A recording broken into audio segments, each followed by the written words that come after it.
Hello friends, welcome to my channel GDS Vishu.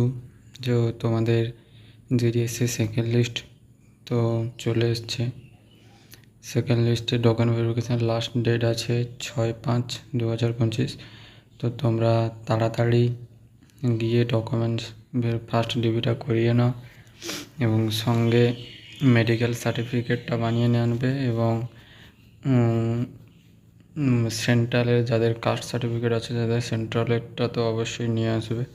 এটাই সবাই ভুল করে, সেন্ট্রালেরটা নিয়ে আসবে এবং মেডিকেল সার্টিফিকেটটা বানিয়ে নিয়ে এসে তাড়াতাড়ি ফার্স্ট ডিবিটা করিয়ে নেবে। আজকের ভিডিওটা করতে চলেছি থার্ড লিস্ট কবে আসবে এবং থার্ড লিস্টের আসামে cut off expected cut off কত থাকতে পারে আর থার্ড লিস্ট কবে আসবে। তো চলো ভিডিওটা। থার্ড মেরিট লিস্ট কবে আসবে এটা বলার আগে আমার ডেসক্রিপশান বক্সে টেলিগ্রাম চ্যানেলের লিঙ্ক দেওয়া থাকবে, ওখানে গিয়ে তোমরা গ্রুপে জয়েন হয়ে যাও। অনেকেই জয়েন আছে, ওখানে গিয়ে কথা বলতে পারবে কবে কি হচ্ছে না হচ্ছে। এবং মেডিকেল সার্টিফিকেট বানানোর ভিডিও লিঙ্ক ডেসক্রিপশান বক্সে দিয়ে দেবো, ওটা গিয়ে দেখে নেবে। তো জিডিএসের থার্ড মেরিট লিস্ট আসবে তোমাদের এক্সপেক্টেড ডেট আছে থার্ড মেরিট লিস্টের 19 মে থেকে 24 মের মধ্যে। 19 মে থেকে 24 মের মধ্যে তোমাদের থার্ড মেরিট লিস্ট দেখতে পেয়ে যাবে।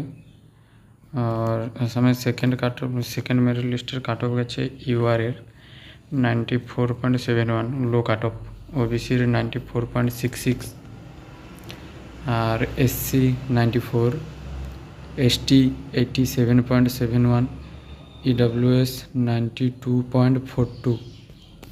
আরেকবার দেখে নাও, ইউআরের লো গেছে 94.71, ওবিসি 94.66, এসসি 94, এসটি 87.71, ইডব্লিউএস 92.42।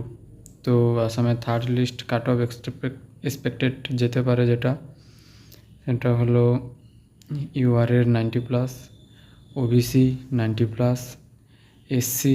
তো এসসির সেকেন্ড লিস্টে একটাই সিট ছিল, ওইটা চলে এসছে।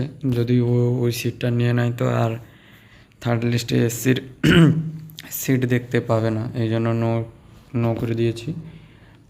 আর এসটি 85, ইডব্লিউএস 90+, তো ওইভাবেই দেখতে পাবে। ইডব্লিউএস 90+ দেখতে পাবে থার্ড লিস্টে কাট অফ। এসটি 85, এসসি তো পাবে না, একটাই সিট ছিল। ওবিসি 90+ পাবে, ইউআর 90+ পাবে। এটাই হবে থার্ড লিস্টের কাট অফ। আর থার্ড লিস্ট আসতে চলেছে 19 মে থেকে 24 মের মধ্যেই। তো চলো, ভিডিওটা ছিল আজকের ওই পর্যন্ত, দেখা হবে পরের ভিডিওতে। Thank you.